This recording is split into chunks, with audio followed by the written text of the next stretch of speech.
Hey everyone, Jim here, and we're on the road again. And where else can you go to see some good minor league baseball and play boardwalk games? We are here in Lakewood, New Jersey, home of your Blue Claws, and I'm going to take some time to win Jessica a stuffed tiger. Honestly, Jessica, it's your fault for relying on my athletic prowess for anything, and hopefully I don't leave you that disappointed in every other walk of our life. We have a great show for you. This is Let's Get To, so stay with us. Welcome to Let's Get To, the baseball show from the fan's perspective.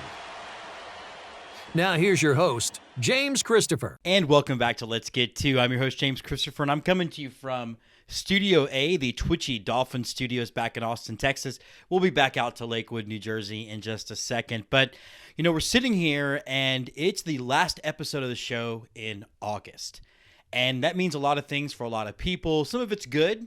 College football is going to be back very soon. I'm a diehard Longhorn fan. I'm an alum, so that's always exciting. The NFL is coming back. It also means that we are getting near the end of baseball season. For the Atlantic League, we've got about another 6 weeks. Major League Baseball regular season, same thing, about 6 weeks. Then we have the playoffs. Minor League Baseball, a little weird this year.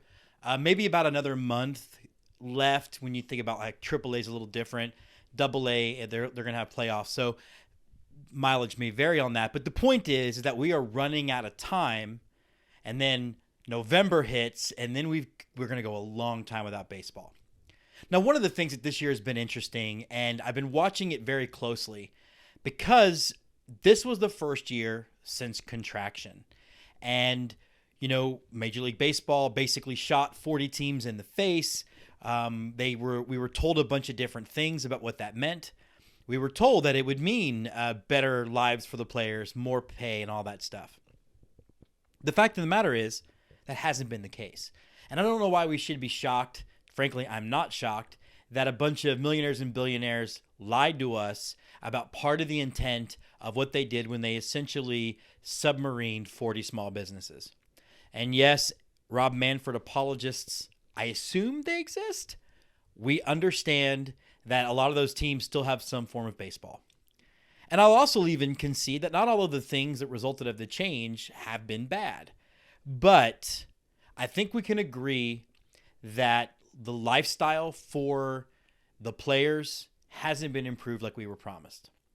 And Colin McHugh and the good folks at MiLB Advocates have brought this stuff up every time it happens. We've heard stories of players deciding whether they can pay rent or whether they can eat. Stories of players living in cars. Stories of players being charged by hotels owned by the parent club more than what they make in a month.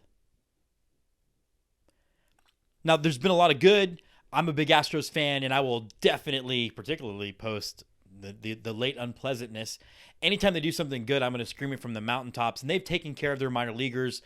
They've rented hotel rooms. They've really done right by those guys. The fact is, though, most of the league simply hasn't. And the question needs to become, how much do we care? And first of all, I would say this. A lot of us watch very closely what Amazon does. And Amazon, we know they don't pay taxes. They don't do all this stuff. We would riot if Amazon said, I'm going to raise my employees' salaries and then not telling us by eliminating 40% of my workforce. That's kind of what Major League Baseball did. So there's no excuse for them to take care of their players. I also don't understand the incentive. Like, you draft a guy, you sign a guy. Why would you not want to make sure that guy has a place to sleep and a food to eat so that way they can be developed into ball players to help your organization? Beyond it not being fair or not being right, or we should be able to expect a better standard in this country, it's also not smart. And so I don't really understand that part of it. But the question becomes, what can we do? And at the beginning of the year, I said that I was going to not go to any Astros game this year except for one. And I went to one. I took my grandkids and I looked at my personal connection with him. He loves to go. Wasn't worth the political stance I was willing to take. So I simply took it all the other times. That might be what it's going to take. we have to realize, particularly fans of the game. Now, look, a lot of Major League Baseball fans, they don't even know who their minor league affiliate is. If you're watching the show, you do, and you care. And so I think that what we might have to do is do the one thing we can do, which is hit the parent club where they live, which is in their wallet. The fact remains that we as consumers have power. And I know it's hard to recognize that. It's hard to think about it, because if in most of the political dealings of Major League Baseball and the players, we are the sort of forgotten element to all of that. They act like they don't care what we think. And I think the way to make them care is to hit them in their wallet. So I don't know what that means. I don't know exactly what we should do, but we got to figure out a way to make sure that the integrity of the game, and in many ways that is the minor leagues, and that includes the player side of it, is preserved and taken care of. So that is the first pitch this week. Now we're going to jump back to From the Bleachers. And the Bleachers is really one of those lifeguard chairs. We're heading back out to Lakewood, New Jersey, home of your Jersey Shore Blue Claws, as we hang out and look at one of the best minor league baseball experiences that I've ever had. From the bleachers, the Let's Get To Game of the Week. I've been looking forward to getting to Lakewood, New Jersey, home of your Jersey Shore Blue Claws, since we had Greg Giambarese on the show. He painted a picture of a great time on the Jersey Shore, and look, it's my last trip before school starts, and I was ready for a good time. First Energy Park is as beautiful a ballpark to watch a game as you'll find. Great sightlines, a 360-degree walkway with trees behind the ballpark, all make the venue pop. And speaking of pop, this place at night is simply magical. The Blue Claws stand out among minor league teams because of how complete and diverse their brand is. It's cute with the crab iconography that appears everywhere, and then there's a certain classiness that comes with the baseball crab design. As soon as they get a 7 1/4 ball cap back in, it's mine. They want to be the hometown team of the Jersey Shore, and that comes through in all of their looks. It's fun, it's earnest, and it's honest. Diversity of seating is the order of the day at the Blue Claws. You've got berm seating, you've got seating with fire pits, and then you have your standard lifeguard chair. What? This is one of the best spots I've ever seen a game from. They've got 3 or 4 of these things. You feel like you're in Baywatch, but you're looking out and you're watching a game. It's so much fun. At the park, we have lots of fun food and beverage options, from local bars to pizza by the slice to soft serve ice cream. But what really stands out about this experience is the boardwalk beach party atmosphere that they bring to the ballpark. From the fun boardwalk games you come to expect in any carnival type atmosphere, basketball throwing, ring toss, that kind of thing, to a full mini golf setup, to a place for live music. They even have a caricature artist. I think it looks just like me, and boy am I handsome. Buster's at work, and he's still having a good time cutting a rug all over the ballpark. See? Handsome. We even had a celebrity guest as the Philly Fanatic popped in. I told him Orbit was better, and he later dumped popcorn on me. I guess I was asking for it. Leaving the ballpark was hard because I was having so much fun that I actually forgot the impending iceberg heading my way that is a new school year. I watched a great game and a great atmosphere and got the chance to share ball game stories with other fans. I met some great young employees of the Blue Claws who love baseball, love this atmosphere, and are going to guard the future of our game and keep it going. Minor League Baseball is about the whole package. Good baseball, a good venue, and that thing that ties it all together, like Lebowski's rug. The Jersey Shore Blue Claws have that thing. They know who they are, and all the elements of that game experience are about bringing that identity to life. I always judge a park by one factor. Do I need to come again so Jessica can see it? All I can say is, we'll see you soon, Jersey Shore.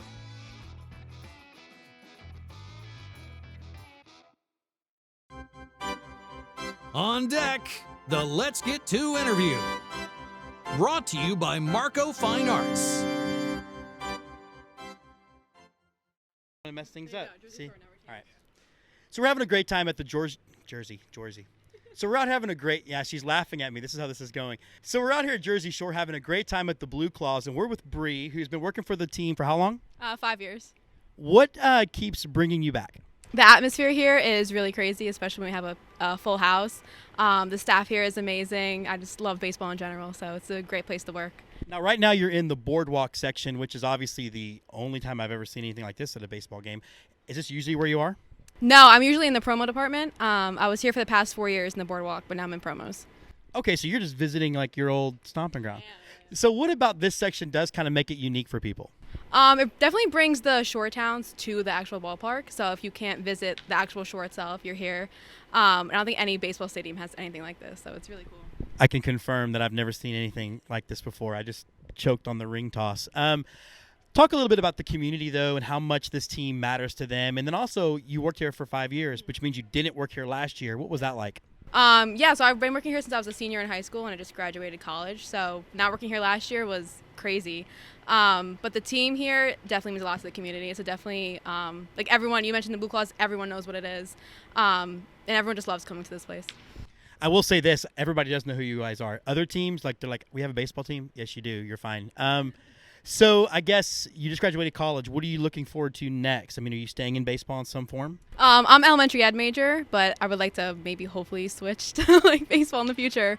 But yeah. Maybe you can be a co-host of a small but maybe soon to be known baseball show. I would love that. Thanks for jumping on. Thank you. Who's on first? The Let's Get To Local 9, brought to you by Zoomer Sport. So we're excited to welcome the Let's Get To head coach of the Corvallis Knights, Brooke Knight. And I would imagine after this many championships, Brooke, they might as well name the team after you. Is that how that went? No, it's the irony behind that. Our benefactors from back in 1990, actually, when Dan and Joe Siegel started the team, are Phil and Penny Knight with Nike. So no relation, same last name. I'm still searching though. We'll see. We'll see. Maybe, yeah, that'd be a pretty fun thing to find out. Before we jump into Corvallis and this season and everything you guys did, a little bit about you. How'd you end up going from, I presume, a kid who liked baseball, played baseball, to now being honestly the most successful head coach in the Western League? I played for the Knights a little bit when I was playing at Oregon State. So I played football and baseball at Oregon State in the early 90s, and kind of ran into those guys through an assistant coach I had in high school, and he played on the original Aloha Knights team. And so they picked me up a couple of times to catch with a group that was maybe 6 to 8 years older than me. And I was fortunate enough to, go to Tahoe for the weekend and catch all those games for those guys and here and there, and just developed relationships with them, and became the GM in 06. So 06 and 07, I just kind of helped GM the team. We moved from Mount Hood Community College in 06 down to Oregon State in 07. And then our head coach in 07, Matt Dory, took a job at that time with the Red Sox in Houston. He's still Epstein's kind of right-hand guy with the Cubs. And so at that point, it was just like, hey, I had coached Legion ball. I had played and coached in Australia. And it was like, hey, good time to jump back on the field. And so that kind of started in 08 and been doing it ever since. Well, let me first, congratulate you on winning another title, 5 in a row, 8 total. Does it get any less cool to win that many in a row?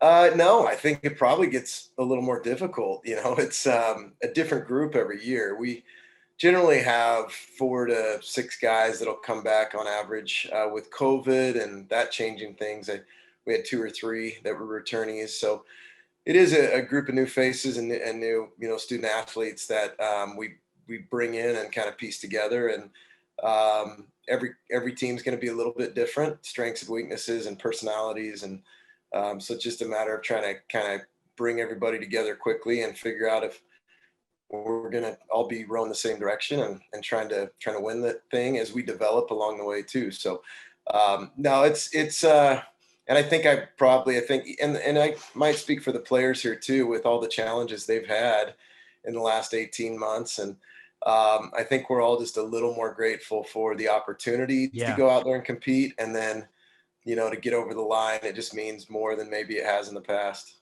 Well, talk to me a little bit about that, the first part of what you were talking about. 5 in a row, generally speaking, 5 different teams. how long does it usually take you to figure out how this team gets motivated, that player gets motivated? I mean, how long does it take you to kind of really feel these guys out and figure out who they are and what they need?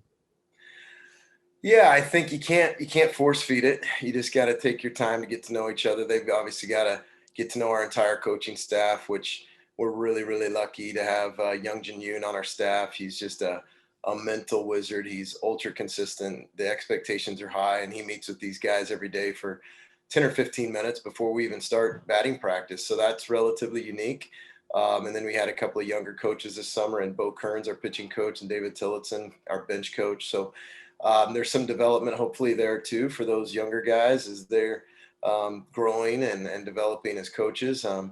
But ultimately, you hope that you've got a couple of personalities that are leadership type guys. Mm-hmm. And then you got to talk about it. You want all of these guys to walk away from the season feeling like, they do have some leadership characteristics they haven't maybe utilized before, or found out a little bit more about themselves. So when they do go back to their schools and their programs, that there's more maturity and there's the ability to lead other guys that are their peers, which is tough to do at that age.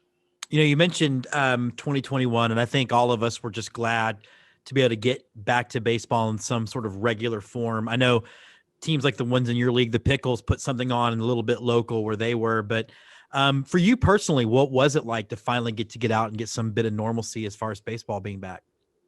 Yeah, it was great. We had a little teeny hybrid season last summer. We were able to play in Marion County at North Marion High School with a connection there, but we got 16 games in. We had a COVID pause.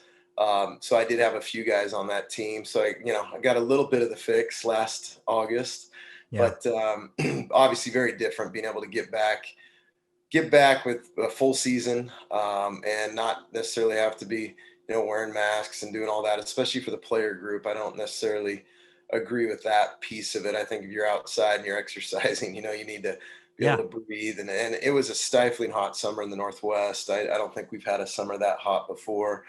And when you're on, many of our ballparks are field turf. So, turn up whatever it says by 20 or 30 degrees sometimes. And, you just gotta grind it out. And we're fortunate that the weather is normally just stunning in the Northwest all summer. It's as good as it gets. So, but yeah, I mean, the demand for that was high, and guys had to really, take care of their bodies and figure out a way to stay hydrated.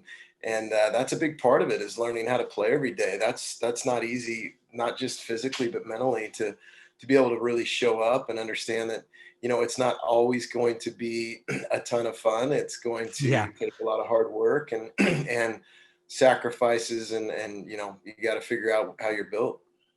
Yeah, I think at one point you guys were 25 degrees warmer than we are in Austin, Texas. I remember this summer thinking that was really weird. Talk to me a little bit about just the relationship you have with the universities, right? Like, you are obviously these players are yours and they're someone else's. What was it like? How does recruiting work? How was recruiting different when they didn't have a previous season to pull from? And then when you're managing, do you have to keep in mind that these guys, like pitchers, you can't really throw them that hard, knowing that they need to have something left in the tank when they get back to their university? Yeah, it's a good question. I mean, I always tell our guys, and I tell our partner schools and the coaches that we have relationships with, those are their guys. They are not our guys. They are on loan to us, and it's a trusted loan. It's like, hey, take care of my guy, make him better, hopefully give him opportunities to compete. But, we've worked with a lot of those partner schools for a long time.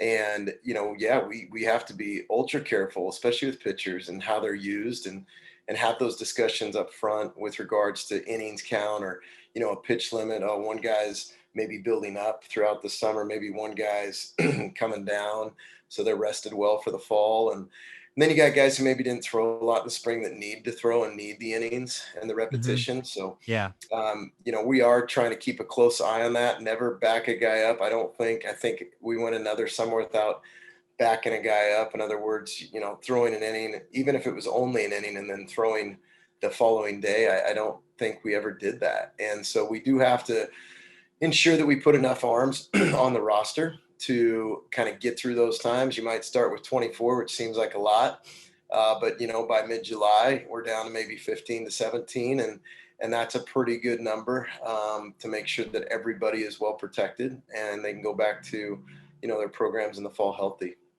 So let's talk a little bit about the league you guys are in. Again, you just won the Western Collegiate League again, but it's kind of one of those best kept secrets. What are some of your favorite stops not in Corvallis that you guys get to go play in?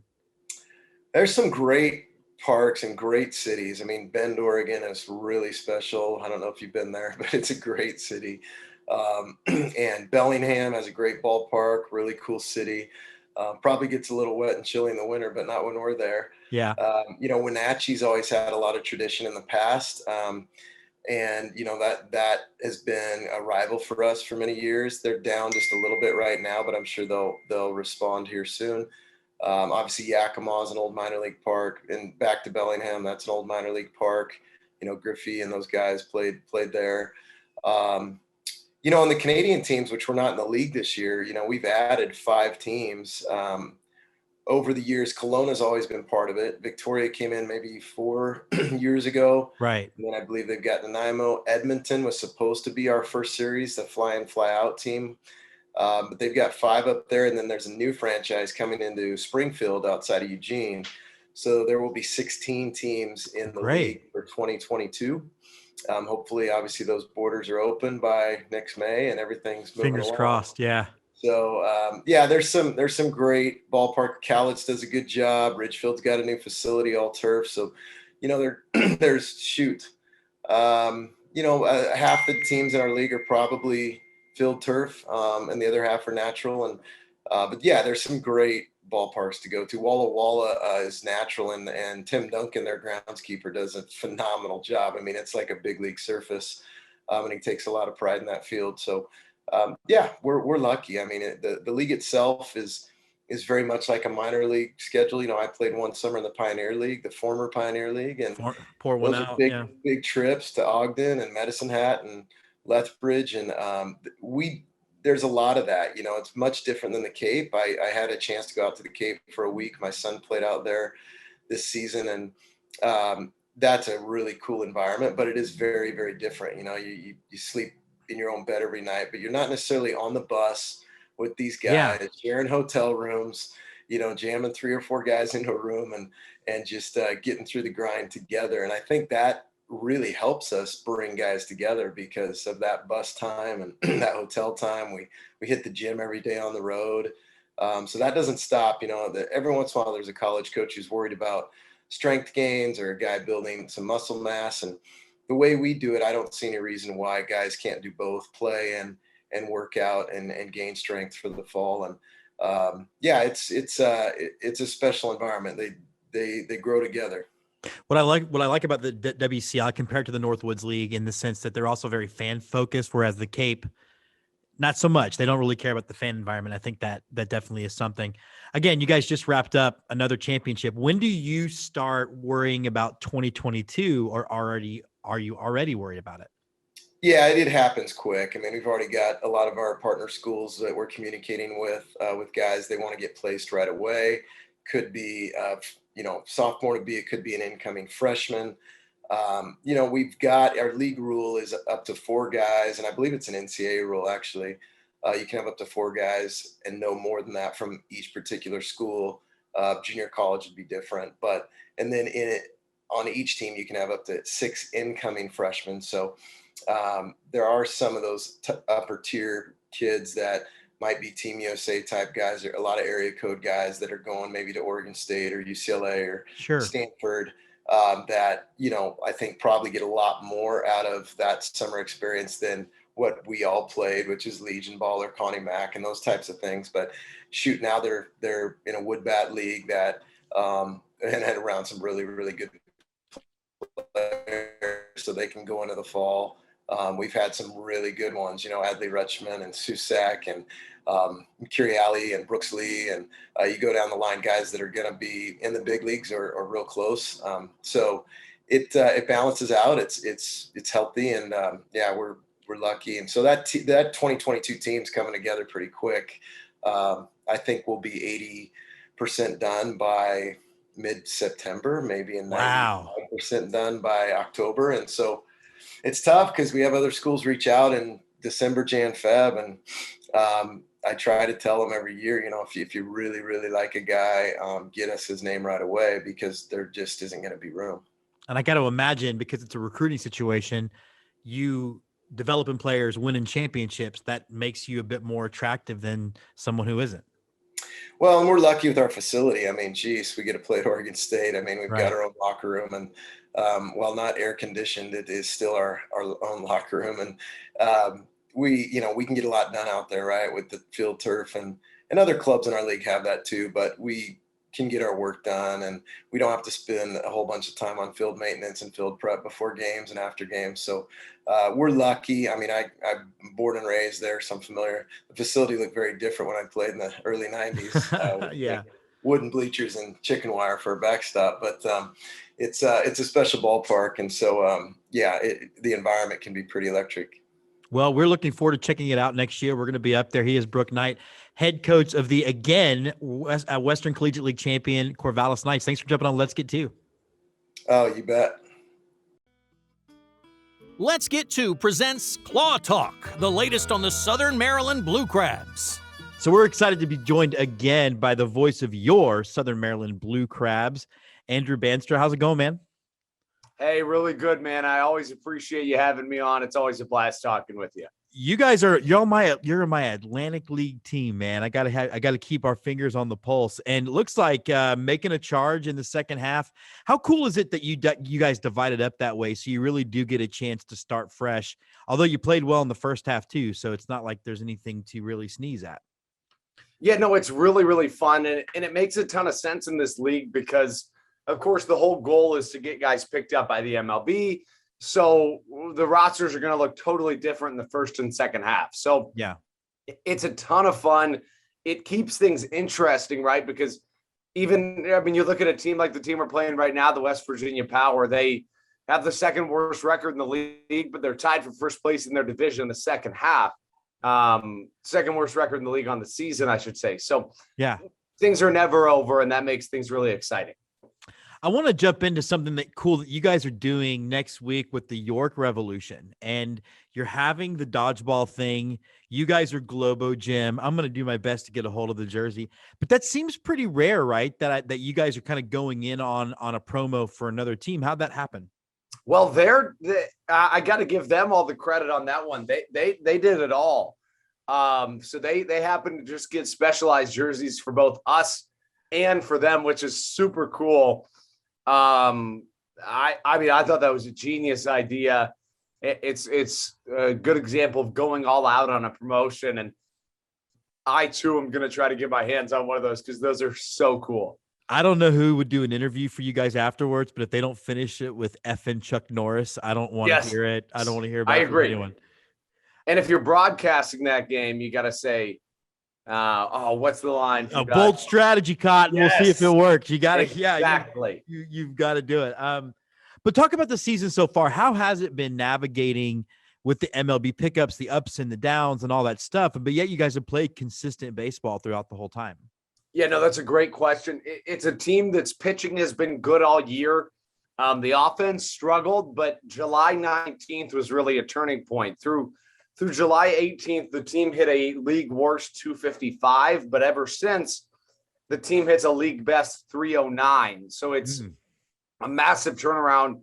In the last 7 days, the team hits like a 1,100 OPS, and it just things keep getting better and better. So it's a team that's really clicking at the right time. We had a really tough loss last night, but all in all, it's a team that even you mentioned ALPB Roundup. They announced yesterday that we're now the favorites to win the championship. So it's a team that's clicking at the right time. So I might be making 2 trips to the DC hopefully. episode. Yeah. I mean, I would be into that. Let's talk about it from the fan perspective. What do we have left coming up this year? You guys have and I want to say this, you guys have killed it on promos all year, from sort of fun giveaways to also honoring parts of the community. I think you guys take this whole we're a community baseball team and do it better than just about anyone else. Well, that means a lot because that's what we really try to do a ton. We still have our healthcare hero nights every Saturday. We have a couple more wing wars, which of course is the all you can eat wings and all you can drink beer, where we rebrand to the blue cheeses.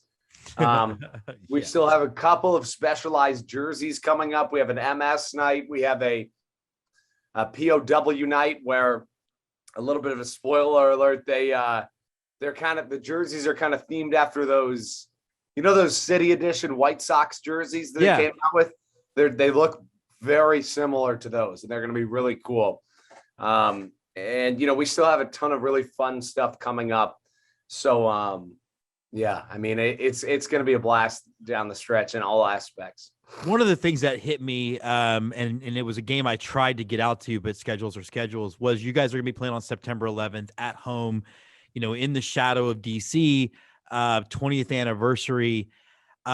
It's funny because I don't know how much you remember of it, because I'm much older than you are, but that first baseball game was very emotional after that happened. So how important do you think is it to kind of reflect, particularly we watch what's going on in Afghanistan, to kind of get back to basics as far as what this game means to the country? It's a great question. We have a really good sponsor for that night, Matt Trollinger from Trollinger Law, who does a lot for veterans and things of that nature. So he always goes all out on nights like this and makes things really special. So, you mentioned it. It's a tense time in our country for a ton of reasons. So having a game on 9/11, especially on the 20-year anniversary, makes things really special. And you're right. I mean, I've done audio projects before about kind of how baseball serves as a healing element for America. I mean, time and time again, and 9/11's one of the best examples of that. So, the Yankees Mets game is a perfect example. So it's really, really special for us. Yeah, I think that's the only time people rooted for both New York teams all at once. I wanted to ask, going back to the team, like you guys again are trending upward. As a fan of a major league team who's done their best to have a losing record in August, I know what that's not like right now. But are the fans starting to get aware of it? Are the fans starting? Because the Atlantic League has a good fan base. They do. Yeah, no, they certainly are. And we actually, I'll send you the link to it if you haven't seen it. We actually just rolled out. It's something that I've been planning on doing for a really long time, but I finally got it done. It's basically every day we created a new website in which we are posting our game notes, our stat packs, our lineups, so that fans have access to something that very literally no other Atlantic League team is providing. So the goal obviously is to give our fans the opportunity to follow the Blue Crabs more closely and more in-depthly than any other team provides the opportunity to do so. Yeah, we'll talk about that, because that is the difference between independent ball, right? Like, yeah, MiLB, it's a revolving door of guys going up and down, and it doesn't really matter. You guys actually care about getting out there and winning. Exactly. And that's what makes things really exciting for me, like a couple of levels. So, I'll start with like when the Lexington Legends joined the Atlantic League, their president said something very well. And that they said, you guys got to understand, coming from high A, the Atlantic League is going to be a higher level of baseball, right? So when people say to me, you're an independent baseball, it's one of those things where I realize that it is a higher level than some affiliated systems. But furthermore, I was talking to a local reporter the other day who covers a AA team, and he was saying that in AA, it's only the top two teams that go on to play in the playoffs. Now, the AAA level has done a better job. It sounds like of late they're going to extend the season a little bit. But all in all, it's one of those things where, from so many aspects, this is so much of a different level, right, than affiliated baseball, because we have a guy like Daryl Thompson that we've had for 9 years that's from here, that played in the MLB, and so on and so forth. And then, we can affiliated teams aren't necessarily having people looking out for players, whereas we are looking at the waiver wires and who gets released from the MLB and things of that nature. It makes things so exciting. So I guess, as we wrap up the interview and we are looking at, what's really cool is you guys go as long as the MLB. So we've got 6 weeks of baseball roughly left. How has it been, navigating this COVID stuff? Are y'all still watching it every day, or is it just we are winging a prayer and crossing our fingers as far as getting through the season?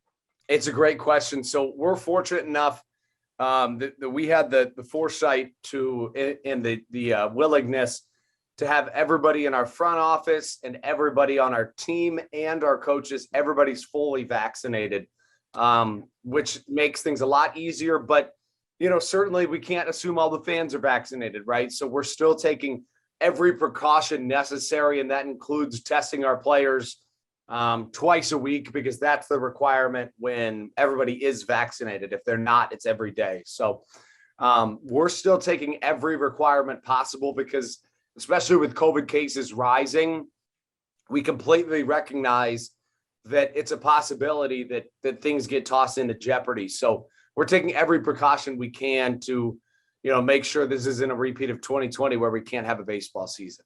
And if it's tossed into jeopardy, I hope it's not the creepy producer guy they just refired as the host, because that would be bad. I guess last question, and I'm a superstitious guy, right? So I have been jokingly eating chicken all morning to get the Astros bats going. Right. That's my level of how I watch a game or whatever. You are staring at the precipice of a lot of fun. Are you thinking about how the call's going to go? Or are you just like one game at a time, man? This is what we're doing. It's a good question. I try to take things one game at a time, but I every night, even when I'm trying to go to sleep, I'm excited for the game the next day. So all I'm thinking about is the next day, especially in a situation right now where, if we were 3 or 4 games back, I would be thinking about more of the season as a whole. But, this is a team, we're 35-25 over our last 60.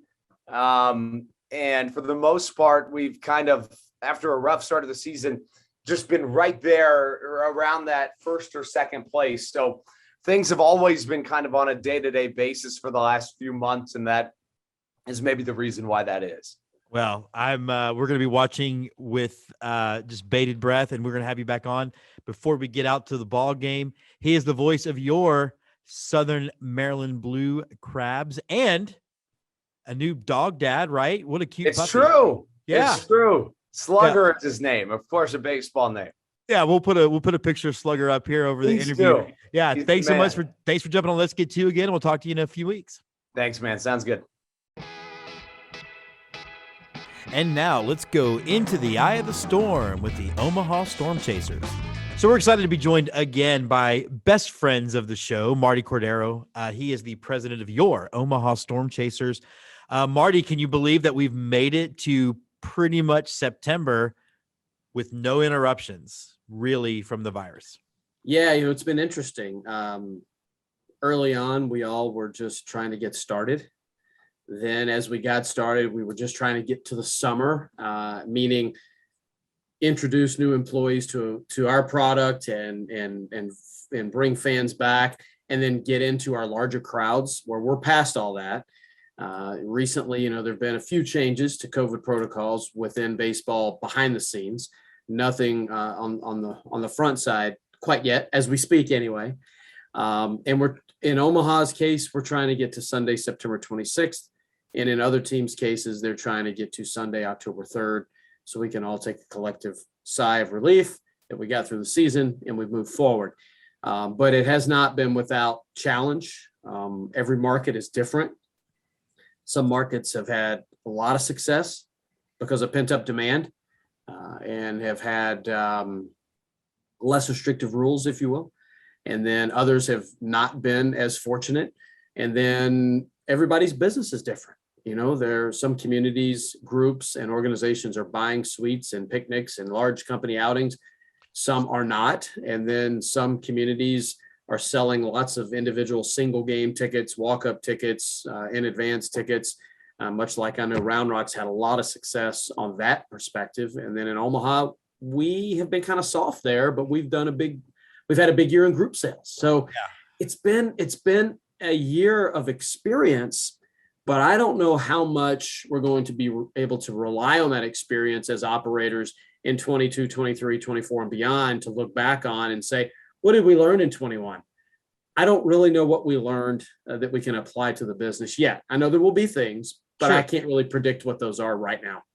And I've seen that some of the schedules have started to leak out for 2022, and it does sort of look like a schedule as normally would have dropped. It looks like it's around the same start date, and it looks like it's around the same end date, as opposed to there had been thought that maybe they would push the season later like they did this year and end later to account for weather in other parts of the country. You have a thought on that? Or are you sort of looking forward to it being back how it was? Oh, well, we released a schedule this year that was, as it has been in the past, normal. They just ended up coming back and canceling the month of April. So, Jim, that part did not surprise me. The part that has surprised or maybe concerned some of us is the way the schedule's rolled out, at least in the schedule's constructed, not rolled out in the East or International League, however you want to call it, the AAA level. We are going to still have our 6-game schedules. I have not looked at any of the West teams. And when I say 6-game schedules, 6 games at a time at home or on the road against a specific club. I am absolutely not a fan of that for a variety of reasons. Does it help minimize travel? Yeah, maybe you could look at it that way. But I want more teams to come here. For example, Memphis does not come next year. They did not come this year. We didn't have a 20 season. So if in fact Memphis is on our 23 schedule, it would have been 4 years from 2019 until 2023 that they came to Warner Park. And outside of the Iowa Cubs, that's the team that sells tickets because the Cardinals are the 3rd most popular Major League franchise here in the Omaha market. That's very frustrating. But we are playing Syracuse and Rochester and some other clubs. And I almost say, so what? It's odd. We go to Memphis next year. They don't come here. We are fortunate that next August, the Scranton Club comes here. So I am excited about hosting the Yankees, the first time that the Yankees AAA club would have ever played here in the 54-year history of Omaha with AAA baseball. So that is exciting. We'll see. We'll see how next year goes. But, everybody has an opinion, and the farm directors and player development look at things, and scouts look at things one way. Operators look at things one way, and then operators look at things another way. You have some that are focused on more teams, and some are just focused on being more efficient and having less travel and less expense from a travel perspective. Well, I will say this too, to add to that. I don't want to speak out of turn, but I was actually listening to an interview with Astros general manager James Click, who's also not a fan of that because of play somebody 6 times in the heat of July, tempers start to flare. You actually run the risk of having outside factors affect the development of some of these players. So I think it does seem odd. It seems like they've taken one benefit, i.e. the travel, like you mentioned, and kind of ignored all the other parts of it, particularly when 2022, I would hope, should feel normal again, ideally. Yes, we hope so. And I'm beginning to think that year is 23, but Jim, I don't know if the schedule will ever change. I think we might now be in a period of 6-game home series and road series. We do have a couple 3-3s. Iowa comes here for 2 3-game series, and that's it, which again, we're 2 hours from them. And part of the realignment was to play the teams most close to you more. And more regularly to make things more efficient. But that is not the case with Omaha and Iowa in 2022.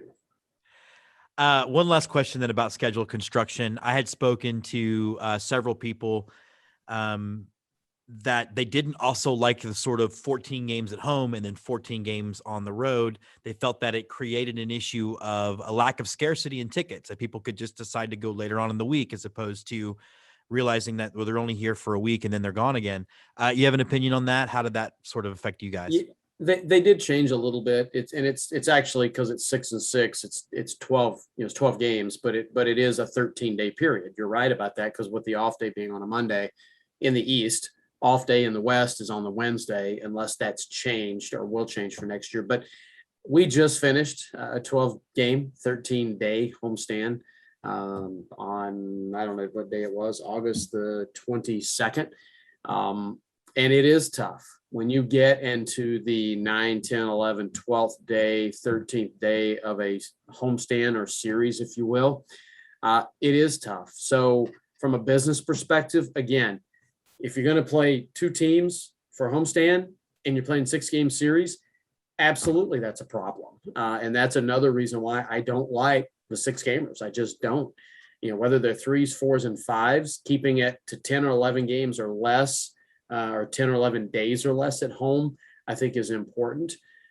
But again, you're talking to one guy in Omaha. You're not talking to 120 clubs. And I know that that's a challenge in trying to create schedules league by league by league, as everyone has a different opinion. But that was the beauty of having leagues. We each were independent. We each were autonomous. And we were able to, within our own world, be able to talk about what was important in Omaha and Round Rock and Oklahoma City and Tacoma in the old Pacific Coast League, and have conversations as long as we fell under the guidelines that we were given by Major League Baseball. So that's a pain point, not having individual leagues and league presidents and leagues being able to govern themselves. That happened for 120 years in some cases. It wasn't broken. Did it need to be improved? Were there challenges? Absolutely. But it was not broken. But it is now broken. There are no more leagues, and we do all report to one office. And I think that's been something that it's been interesting for me to travel the country and see how many, not just front offices of teams, but fans miss those leagues though, and miss that idea of, because I can be a fan of a Pacific Coast League team, even if they're not affiliated with my major league team, because I care about winning the PCL or the Texas League and all that stuff. Can you see a situation where any of that stuff comes back? Or do you think it's gone for good? I can see it, but I don't know if that's my glass is 75% full, 3/4 full philosophy and outlook that I generally have. I think, I'm an eternal optimist. So I think some of that may be clouding my vision. It's probably past us. It probably is, because now I believe it's probably, let's use the example of the D League, which turned into the Gatorade League, the G League. Mm-hmm. That's probably where we're headed. And I'm not suggesting that that's a bad thing. Sure. But it is definitely not traditionalist. It's definitely not. Maybe we can have Let's Get To presents the Pacific Coast League or something, and we can. Then you could have the sponsor and bring the league name back. That might be pretty cool. And look, I find myself calling what we're in the IL more often than AAA East. I just do, and part of that's because I've been doing this for a decade, 2.5 decades. But for baseball people, those things matter. The problem with it is there's so many teams and franchises and cities that either don't exist or are not in affiliated ball anymore. I don't really know what that would mean. I think at the AAA level, it is as consistent or as it was as any league. The others, a lot different. They're all the other leagues were impacted, pretty much quite a bit. Yeah. And we, and some of them thrived in the new change. I think the Appy League did a good job pivoting to their new existence, and some leagues didn't. Let's talk about this season then. It was one of our best trips out there. Jessica and I will be making a return trip in the spring of next year to come see you guys. She's very excited about it, but it just felt like the people of Omaha that were going to the ball games were glad to have baseball back in any form. Do you get that sense from your team? And from your I think across the country, I feel that and hear that. And look, anytime you go without something for an extended period of time, you're going to feel like a kid on Christmas morning. No matter how good or bad you thought The Force Awakens was, it had been so long since there had been a Star Wars film, just as an example. The same thing with baseball. And had it been 2 years, I can't imagine what it would have been like in 22, other than there would have been a lot of clubs that went out of business. So there wouldn't have been as many. Hey, there's Vader right there. I know it's Kylo Ren. Kylo, Ren yeah. My Vader. So yeah, it is. But I would tell you that it also took some people out of the rhythm to come into the ballpark. and some people found other things to do. Some people put pools in their backyard. Some people bought lake houses. Some people, changed just how they lived. So, it's incumbent upon us in each of our individual markets to continue to grow the fan base and to bring new fans out, because there are some fans that didn't come back for one reason or another. Yeah, and I also think there maybe is going to be a bit of a lag. I think there's some people that aren't going to feel confident yet, but I really do feel like eventually people are going to get back to doing things they used to do before. And of course, it's incumbent on, most of the clubs that we have on regularly, I think are going to be fine to do this adjustment, but hopefully some of the other teams can stay solvent and afloat. I want to talk a little bit about minor league philosophy as it goes through some of y'all's upcoming nights. And I famously got into a little bit of a Twitter war with a Astros beat writer who was complaining for some reason on Twitter, unasked, by the way, about the concept of Princess Night at the ballpark, and didn't understand why they have Princess Night and things like that. You guys have Pride Night coming up, which is always another one that you get to find out from your relatives who's not so open-minded when Pride Night rolls around. Why are those nights important to baseball and to minor league baseball? Well, as I just before this recording, I just spent 30 minutes doing a needs analysis for an international company that's from North America, that's from America, that has a major branch office here in Omaha, and asking them what's critically important to them. And as I sit here and look at and listen to, with social issues in the country, are they important to X company? And the answer was, it's mission critical for us. Both the racial and social injustice, purpose, and having purpose enables profit, women's rights, financial wellness, democratizing financial services for all. Okay, so you can kind of guess that's a financial services based organization. I use those. I use that as an example because we've grown as a society. Some of it's ugly growth. Some of it is positive growth. Some of it's negative growth. And I believe that a sports team, from an apolitical perspective, has the opportunity to have Faith and Family Night, has the opportunity to have Bark in the Park.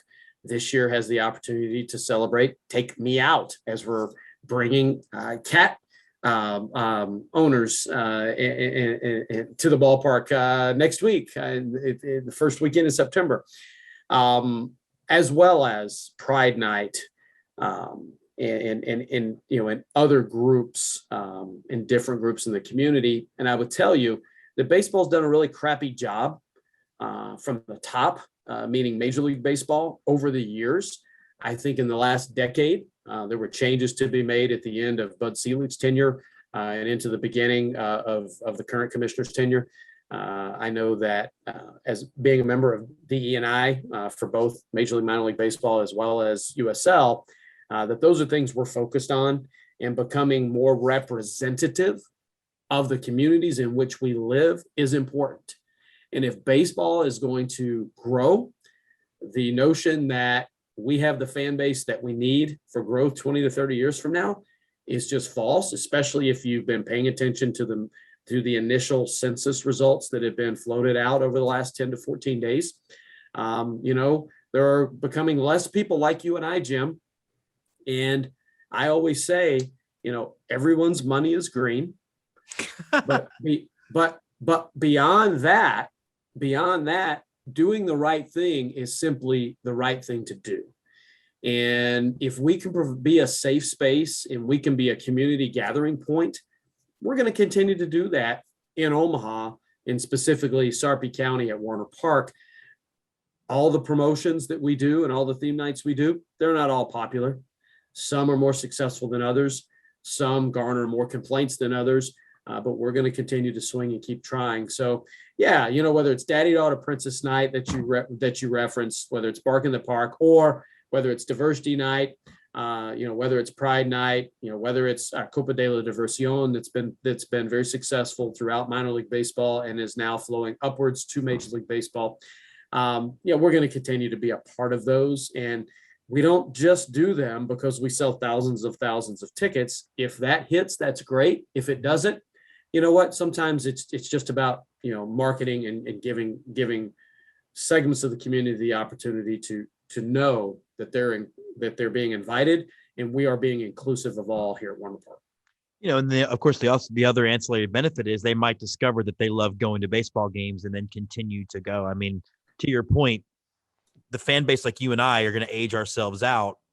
Yeah, we can watch baseball played anywhere, but sometimes you need to figure out a way to reach other fans. Well, and that's one reason why we, I don't know what the right word is, expanded our portfolio to create a professional soccer franchise here in Omaha. It's an opportunity for us to bring new and different demographics to Warner Park for soccer that we can then introduce the ballpark to, and then maybe they do come back for a different special event, or as you just mentioned, a baseball game. Hopefully. Well, Martie, first of all, we love obviously having you on all the time, and we're going to have you on again before the wrap of the season. I also love the fact that you're eventually going to be the guy who's actually going to be herding cats out there at Warner Park. I think you're the one to do it.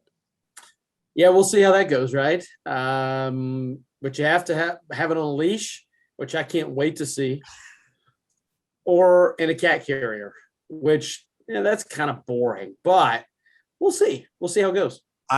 Your social media team needs to be. I need all the live videos of these cats being walked around Warner Park. He is Martie Cordaro. I just hope we have cats. I hope there are enough courageous cat owners that are going to bring their cats to Warner Park next week. I hope to see it, Martie. Thanks so much for jumping on Let's Get To, and thanks so much for all your support of the show. Bye, Jim.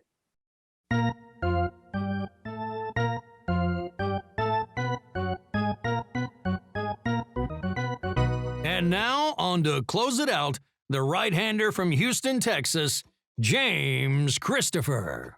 So that does wrap up this episode of Let's Get To. I want to thank everyone at the Jersey Shore Blue Claws for showing us a great time. I'm out here on the putting green, just taking in a wonderful Jersey evening.